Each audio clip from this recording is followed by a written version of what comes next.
Hello students, this is second video of this lesson, natural resources. All of you know that what is resource? Resource, the Hindi meaning of resource, it is प्राकृतिक संसाधन. Resources are the things that fulfills the necessity of life. These are money, machine and land. And natural resources are those valuable resources which are given to us by nature. These are soils, rocks, fuels and animals. We use these things in our daily life. These things are gift of all natural resources. Now, resources are of two types, living resources and non-living resources. Now, what are living resources? Living resources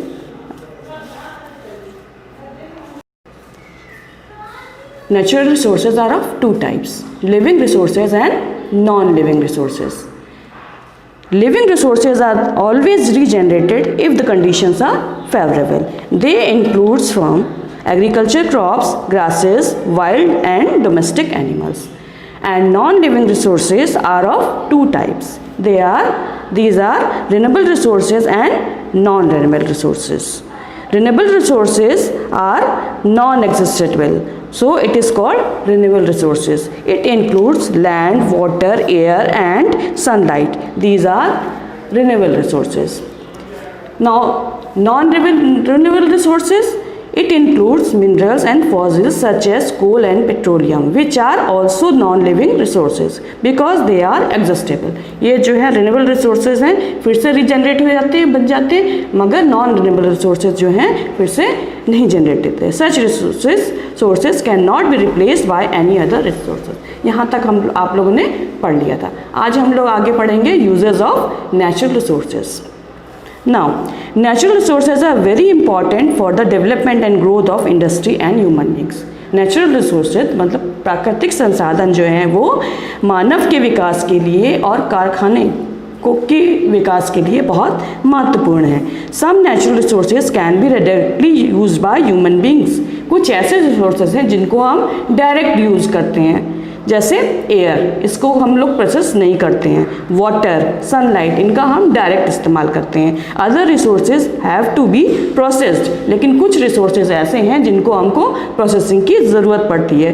first before they can be use, तभी हम उनको इस्तेमाल कर सकते हैं. Like mineral and petroleum products. Petroleum जो है it is taken from the earth is in crude form. ये जो है क्रूड मीन्स कच्चे फॉर्म में इसको हम पृथ्वी से निकालते हैं. It is refined and then turn into diesel, petrol, kerosene, lubricating grease and wax etcetera. इसके बाद हम उसको रिफाइन करते हैं, साफ़ करते हैं और उससे डीजल बनता है, उसी से डीजल बनता है, petrol, kerosene, lubricating grease and wax बनता है. Today the demand for the natural resources is growing due to increase population. आज जो है today the demand, natural resources की जो डिमांड है बहुत ज़्यादा बढ़ गई है. क्यों? क्योंकि पॉपुलेशन भी इंक्रीज हो गई है. Because of this scientist are trying to find alternate resource. और इसी कारण साइंटिस्ट ये कोशिश में लगे हुए हैं कि हम इसकी जगह पर दूसरे रिसोर्स, अल्टरनेट माने उसके स्थान पर दूसरा रिसोर्स जो कि हम मतलब यूज़ कर सके, वो खोजने में लगे हुए हैं scientist. For example, the sun is the source of vast energy. So many solar equipments are coming into the market like solar cooker, solar generator, solar light, etc. अब जो है सोलर एनर्जी का हम प्रयोग करने लगे. सोलर एनर्जी तो आप बोलते हैं, मतलब पता ही आपको, उसको वो सन से मिलती है और sun is a vast source of energy. Sun के पास बहुत एनर्जी है जिसका प्रयोग हम पेट्रोलियम, इन सब नॉन रिन्यूएबल रिसोर्सेज के स्थान पर कर सकते हैं. So many solar equipments are coming into market. आप देखते होंगे कि कई सोलर इक्विपमेंट्स बाज़ार में अब आ गए हैं, जैसे सोलर कुकर, इसमें हम खाना बना सकते हैं. सोलर जनरेटर, जिससे कि हम बिजली उत्पन्न कर सकते हैं. सोलर लाइट, इसको हम जला सकते हैं. Solar energy does not cause pollution. उसके और सबसे बड़ी चीज़ ये है कि ये पोल्यूशन भी नहीं क्रिएट करते हैं. Rich countries are using their natural resources more efficiently than poor countries because of their advanced technology. लेकिन जो रिच कंट्रीज़ हैं वो अपने नेचुरल रिसोर्सेज का, जो उनके यहाँ नेचुरल रिसोर्सेज पाए जाते हैं, उसका ज़्यादा अच्छे से प्रयोग करते हैं, जबकि पुअर कंट्रीज़ इसका प्रयोग कायदे से नहीं कर पाते। क्यों? क्योंकि वहाँ पर टेक्नोलॉजी उनकी एडवांस नहीं है, जबकि रिच कंट्रीज़ में एडवांस टेक्नोलॉजी है। These natural resources are becoming so scarce because of their increasing rising demand and degrading due to overuse and miss use.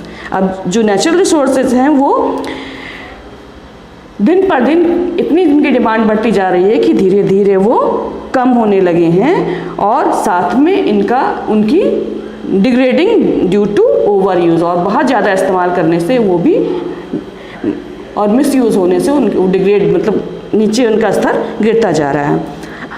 Our future depends upon our ability to maintain and preserve these resources in such a way that they cause less damage to the environment and should be available in abundance in the years to come.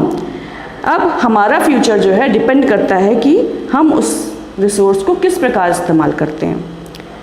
हमको चाहिए कि हम उसको इस तरह से इस्तेमाल करें जिससे कि हमारी आगे आने वाली जनरेशन भी उसका प्रयोग कर सके, ना कि हम ही सारा इस्तेमाल करके उसको ख़त्म कर दें। क्यों? क्योंकि ये दोबारा उत्पन्न नहीं किया जा सकते हैं। In the ancient period oil seeds were the important source of energy. प्राचीन समय में जो ऑयल सीड्स थे, माने कि जो ऑयल सीड्स माने कि जो हम लोग तिल का तेल वगैरह इस्तेमाल करते थे, इनसे हम लोग लाइट वगैरह जलाते थे। In the beginning of the modern period, लेकिन जब से नवीन युग का प्रारंभ हुआ है 18th सेंचुरी से, coal and steam were the main source of energy. दो मुख्य सोर्स ऑफ एनर्जी हो गए हैं, वो है coal and petroleum. Nowadays petroleum and gas are used as important source of energy। अब आजकल के समय में सबसे अधिक किसका प्रयोग होता है? पेट्रोलियम एंड गैस का। People are working on solar energy, लेकिन लोग सोलर एनर्जी पे वर्क कर रहे हैं। So it can be rightly called the future source of energy. इसीलिए सोलर एनर्जी को हम लोग कहते हैं फ्यूचर सोर्स ऑफ एनर्जी, क्योंकि आगे आने वाले समय में हमारे पास जब पेट्रोलियम नहीं रह जाएगा, पेट्रोलियम प्रोडक्ट्स नहीं रह जाएंगे, तब हम सोलर एनर्जी का ही प्रयोग कर सकेंगे। क्यों? क्योंकि वो ख़त्म नहीं हो सकता है, लेकिन पेट्रोलियम एक ना एक दिन समाप्त हो जाएगा।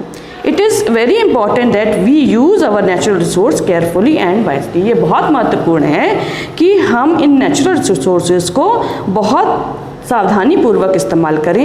It is our responsibility to provide our future generation with abundance of natural resource. और ये हमारी रिस्पॉन्सिबिलिटी बनती है, ये हमारी जिम्मेदारी बनती है कि हम अपनी फ्यूचर जनरेशन के लिए इनको पर्याप्त मात्रा में उपलब्ध करा सकें।